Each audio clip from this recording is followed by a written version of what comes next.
Hi amazing people! Welcome back to my YouTube channel! And sa video ito guys, pag-uusapan natin ang aming nakaraang trip going to Taiwan. So magbibigay ako sa inyo ng mga tips, tricks, and the whole experience, mga free sites na pwedeng puntahan, at kung ano-ano pa guys. So masayang usapan ito, so tara, samahan nyo ako. So ano-ano nga ba yung mga kailangan ninyong ihanda bago kayo pumunta sa Taiwan? So unang-una na dyan is, of course, you have to have your flight. So, pwede kayo mag-book ng flight, and maraming mga airlines na nag-o-offer ng direct flights from Manila to Taiwan. So, ang aming airline of choice for this particular flight is AirAsia. So, bakit AirAsia? Kasi, nung nag-search ako ng flights na pinakamura, yun yung murang lumabas from Manila to Taipei and from Kaohsiung to Manila. So, kung babalikan ninyo yung series na to guys, multi-way yung aming flight. So, hindi kami nag-Manila to Taipei, then Taipei back to Manila kasi we opted to visit Kaohsiung as well.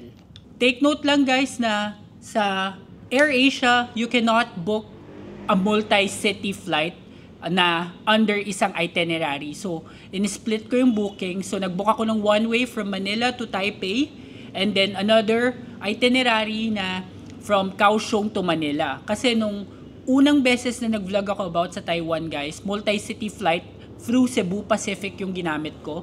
So that's Manila to Kaohsiung and then Taipei to Manila. So kung gusto niyo na sa isang itinerary lang yung buong booking niyo, yung papunta at pabalik, you can choose Cebu Pacific, pero you can also choose AirAsia kung gusto niyo naman ng Manila to Taipei, Kaohsiung to Manila, and hindi nagmamatter sa inyo kung dalawang bookings yung gagawin ninyo or isa lang. Of course guys, you also have to have your passport, a valid passport with at least 6 months validity ng inyong passport bago mag-expire. Hindi sila tumatanggap kapag less than 6 months yung inyong validity ng passport. So always keep that in mind. Isa pa guys, sa mga kailangan ninyong i-fill out is yung tinatawag nating e-travel. So that's etravel.gov.ph. You can fill it out at least 72 hours prior to your departure and arrival to the Philippines. So, 2 ways yan guys. Pag aalis kayo ng bansa at babalik kayo ng bansa, you have to fill out e-travel.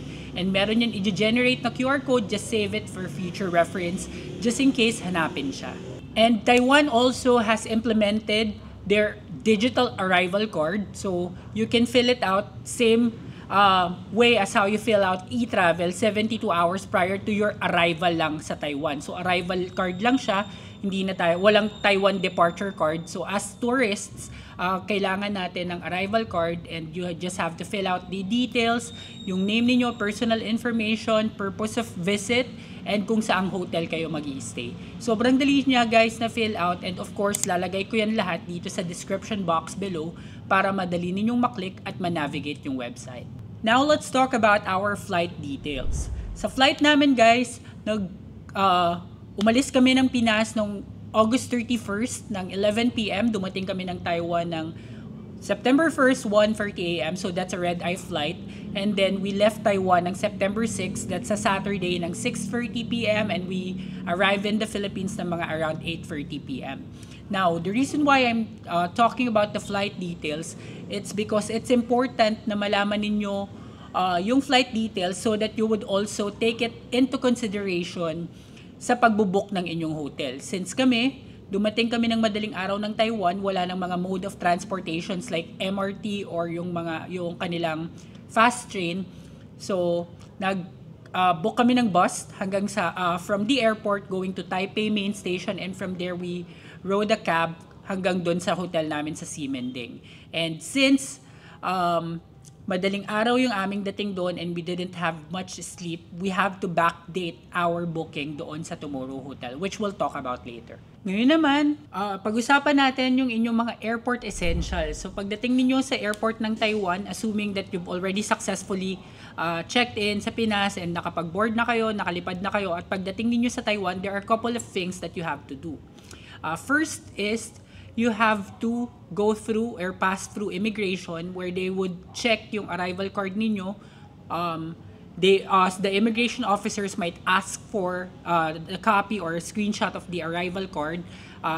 pero hindi naman consistently, siguro random lang. So it's best na meron kayong screenshot nung print no, or print out nung inyong arrival card para pag hinanap, meron kayong ma-represent agad. You have to buy your SIM card and you also have to participate dun sa kanilang Taiwan V Lucky Land. So, usapan natin yun isa-isa. Yung SIM card, guys, you can opt to go purchase an eSIM, or you could also opt to buy a physical SIM. So, in my case, natuto na ako dun sa first Taiwan trip ko kasi nag-physical SIM ako and madaling araw din yung dating ko dun. And unfortunately, sarado na yung claim ng ng physical SIM. So, hindi ko siya nakuha. Sayang naman. So, isa sa mga tips ko, guys, is kapag magbubook kayo ng physical SIM sa Klook, you have to check kung hanggang anong oras sila open para kung sakaling pagdating ninyo at bukas pa sila, pwede nyo yung maklaim. Pero kung sakaling hindi na sila operating that time during your arrival sa Taiwan, mag-book na lang kayo ng ibang alternative like eSIM perhaps. And kung magbo-book man kayo, guys, ng eSIM or physical SIM sa Klook, do not forget to use my promo code AMIELKLOOK para may additional discounts kayo. Ngayon naman, guys, pag-usapan natin ng exciting na Taiwan V Lucky Land. So as you've watched dito sa series natin sa Taiwan, 4 kami, my parents, my sister, and myself, ang pumunta sa Taiwan. And nag-fill out kami ng Taiwan V Lucky Land 7 days, at least 7 days prior to our flight or arrival sa Taiwan. So hindi yung departure sa Pinas kasi kami August 31st umalis ng Pinas, September 1st dumating ng Taiwan. So ang counting ng 7 days is yung dating sa Taiwan, hindi yung alis sa Pinas. And anyway, it's just 7 days prior. Kung 3 days bago yung flight nyo, mas okay. Gusto lang namin ma-sure na meron kaming QR code na i-scan doon sa mga iPads doon sa airport pagdating ninyo para ma-take advantage ninyo. And you'll win as much as 5,000 NTD per person kung sakaling lahat kayo mananalo. But in our case, since yung dad ko lang yung nanalo, isa lang sa amin, nag-assume lang akong nanalo ako. Kaya and it's okay, napakalaking help. Kahit isa lang sa amin, guys, yung nanalo, napakalaking tulong sa buong trip. Ang laki ng natipid namin. In terms of food, may mga pasalubong, and ang dami naming napamili dun sa 5,000 NTD. It went a long way, guys. So, make sure na mag-fill out kayo ng Taiwan V Lucky Land. Lalagay ko sa description box yung yung link. And make sure that you fill out all the details correctly and accurately. Dahil yung first trip ko nga sa Taiwan, nanalo ako noon pero hindi ko na-claim dahil mali yung passport information na na-input ko doon sa link nila. So, make sure lang na tama para ma-claim ninyo at makatipid kayo talaga, menos gastos. So, if ever na ang dating ninyo sa Taiwan is yung kagaya namin, meron kayong choice na mag-taxi, mag-Uber, or yung most economical na choice is mag-take ng bus. Yung bus na yun, guys, makakabili kayo pagdating nyo sa arrivals, makikita nyo agad yung bus going to Taipei Main Station. Take note na kahit sa Simending yung inyong hotel, walang bus during that time na dediretso ng Simending. So sa Taipei Main Station talaga yung babaan or yung last stop ng bus. And pagdating nyo sa Taipei Main Station, mag-cab na lang kayo or mag-Uber papunta sa Simending. It's a good 5 to 10 minute drive. Depende na lang dun sa speed and dun sa ibubuk nyo na driver. Ngayon naman, guys, pag-usapan natin yung aming accommodation sa Taipei. So sa Taipei, guys, I initially booked Tomorrow Hotel through Agoda.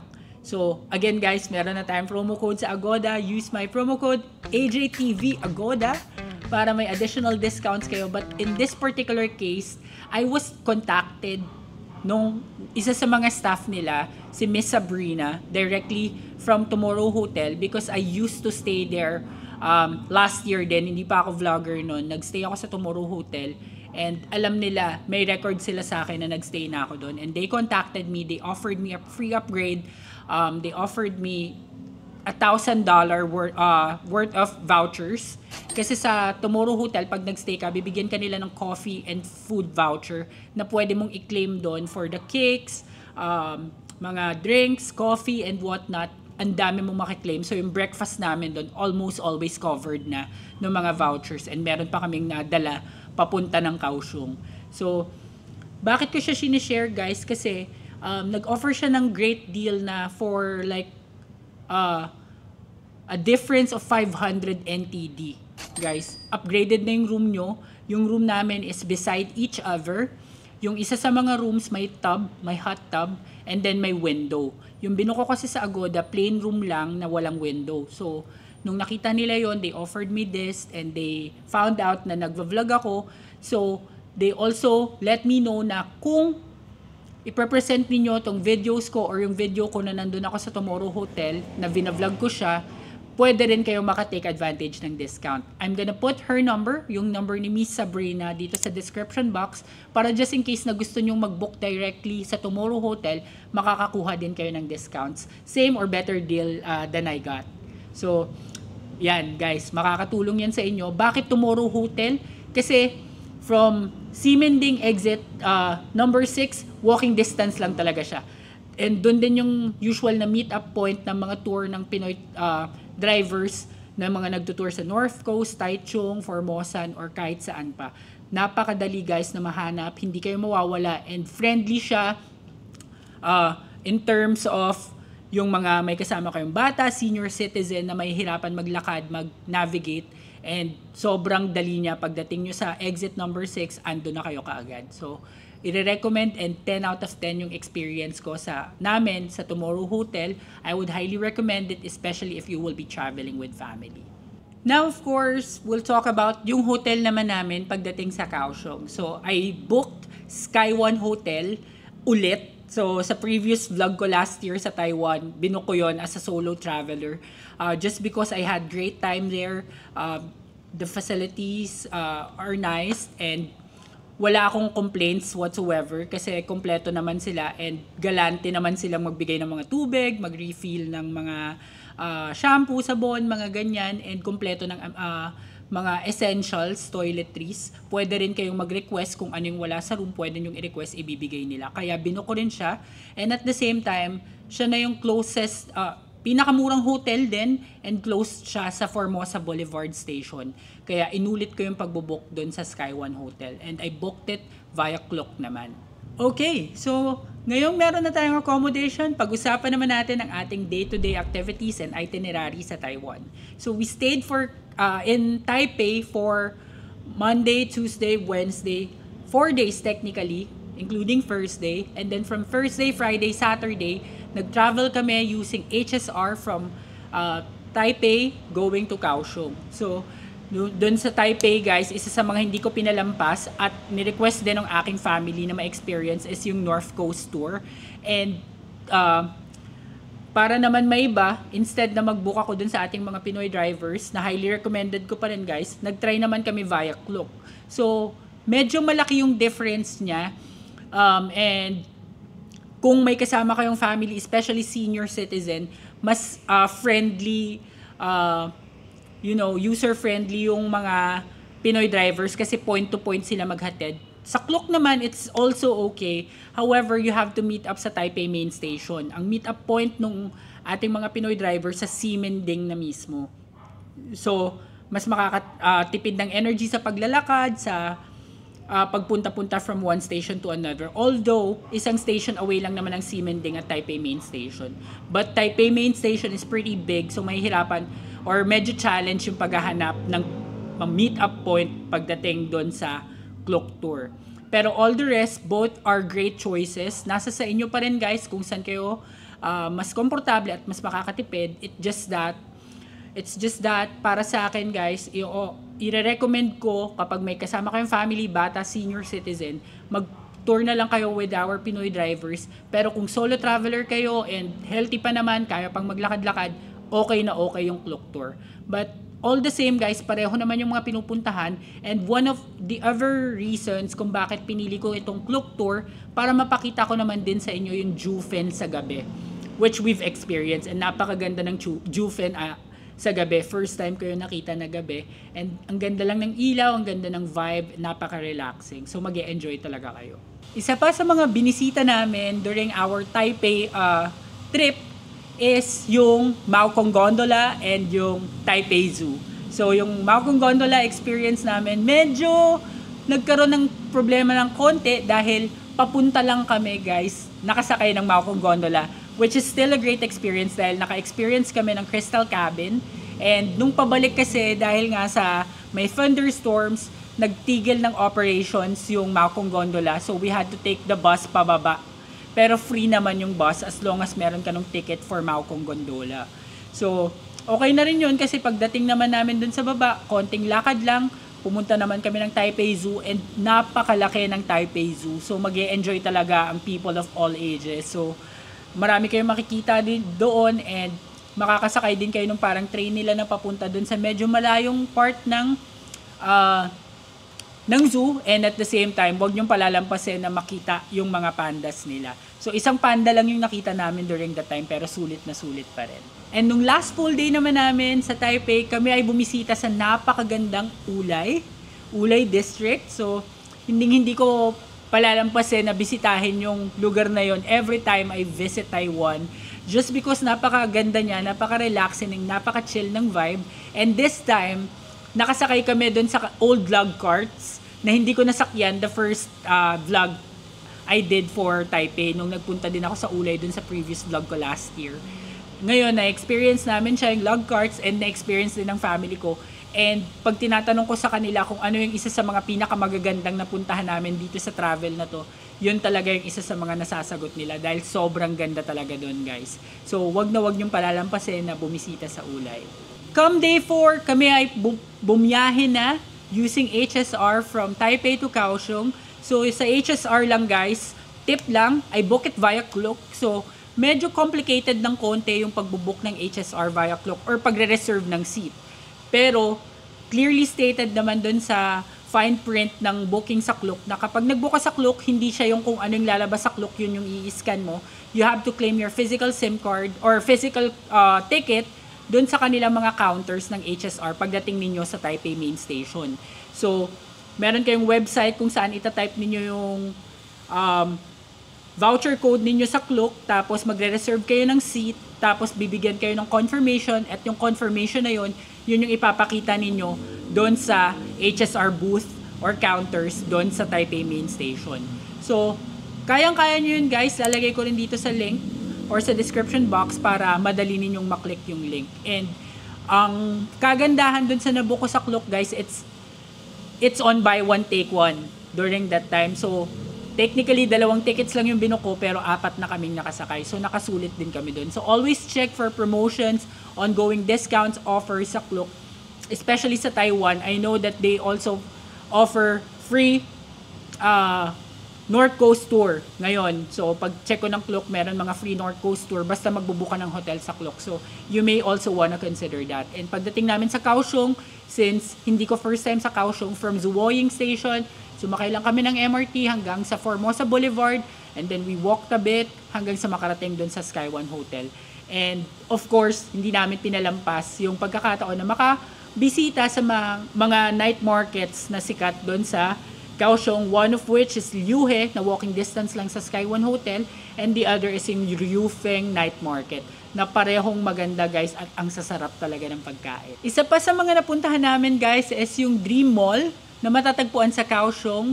So yung Dream Mall guys is napakaganda niya kasi meron siyang konting amusement park sa taas where you could ride their Kaohsiung Wheel or Kaohsiung Sky Wheel na maganda kasi makikita mo yung view from the top, and nag-enjoy din talaga kami, yung family ko, dun sa ride ng Ferris wheel. First time namin sumakay ng Ferris wheel together and enjoy naman siya, and aircon yung loob dun kaya sobrang makakapag-relax and pagpahinga kayo habang ina-appreciate ninyo yung skyline ng Kaohsiung. Ang ganda nun guys, and aside from that, yung Dream Mall, isa sa mga pinakamalaking malls sa kung hindi sa buong Kaohsiung, sa buong Taiwan guys. So it's a must visit, and marami din kayo makikita doon, and merong GU doon sa Dream Mall guys. So nakapamili din kami ng pasalubong.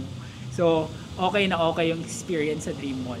So some other tips that I could share is you might wanna consider getting yung tinatawag nila na Taiwan Fun Pass. Kung sakaling sa Taipei lang kayo magstay, tapos sunod-sunod yung gala ninyo for the next how many days.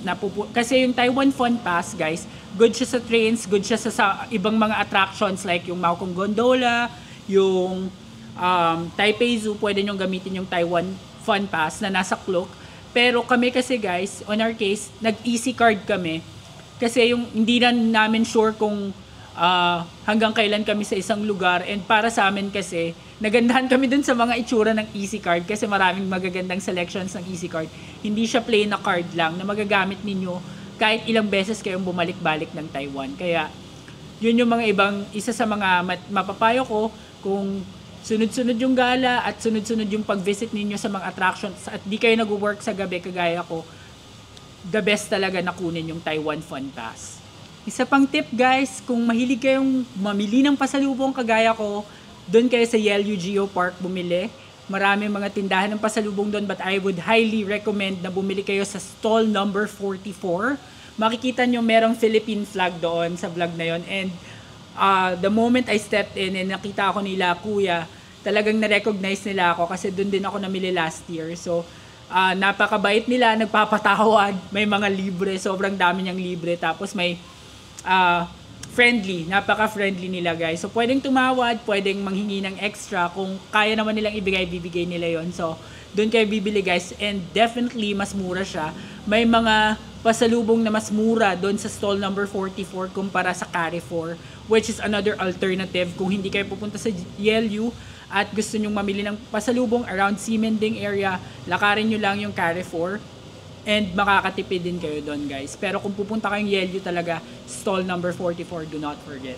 At kung sakali man guys na hindi kayo magtutour at gusto nyo lang talaga makapunta ng Taiwan at i-explore siya at pumunta sa mga libreng tourist spots, hindi rin kayo magsisisi dahil napakaraming libreng tourist attractions and spots sa Taiwan. Isa na dyan yun of course yung mga spots ng Taipei 101 na overlooking. So balikan niyo yung vlog na binisita ko yung mataas na hagdan papunta na overlooking yung Taipei 101. And sa Taipei City Hall, meron din yung Taipei 101 view. Meron din guys sa Takemura Izakaya na hindi namin pinuntahan dito sa series na to, pero you can go back to my vlog last year na pinuntahan ko yon since medyo malayo yung lakaran doon. And aside from that, pwede kayong pumunta sa Chiang Kai-shek Memorial Hall, pwede kayong pumunta sa Kaohsiung, sobrang dami din guys. Formosa Boulevard Station yon. Pagbaba nyo ng MRT, yun na agad. Libreng tourist attraction, and meron din yung light show. Just not sure kung anong mga oras yung light show nila guys. Pero nung unang visit ko doon, na video ko yung light show.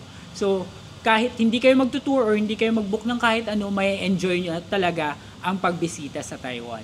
At tandaan niyo guys na visa-free pa rin sa Taiwan up until July 2026. So this is your chance na bisitahin ng Taiwan habang wala pang visa na required sa kanila. And they also have the tendency na i-extend lagi yung visa-free nila na option sa mga Pinoy. So habang merong ganun guys, mag-ipon na kayo and mag-book na kayo ng flight sa Taiwan. At dahil dyan guys, i-end ko na muna ang vlog na ito. Maraming salamat sa lahat ng nanood ng episode na ito ng ating Taiwan Vlogs at sa buong series na ito. At kung may iba pa kayong tanong, please comment down below. Please give me a like and subscribe to my channel, and do not forget to hit the notification bell para updated kayo sa aking future vlogs. Abangan naman ang ating amazing adventure sa next vlog dito sa Shanghai, China. Yun lang guys, maraming salamat. Bye!